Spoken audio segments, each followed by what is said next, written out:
Before we generate the reports, we will create our own screenshots of the model that we can later include in the report.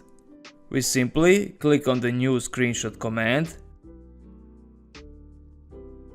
type in the name and save it.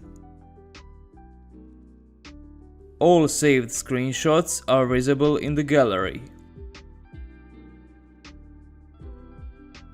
Now we will generate a report. To do that, the previously performed connection analysis is required.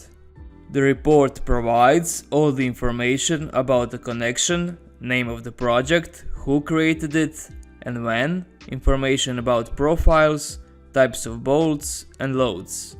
The plate, weld and bolt checks are also available, as well as the design code settings for calculations.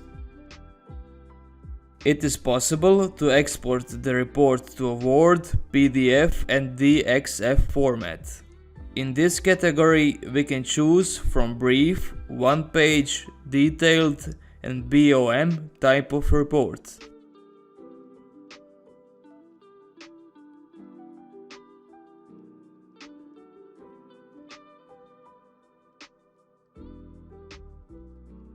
And in the last category we can select specific connection or all of the connections that we want to be represented in a report. On the right side we have additional options for including extra content to a report. There is also an option to include a previously created screenshot. We select pictures from the gallery and hit refresh.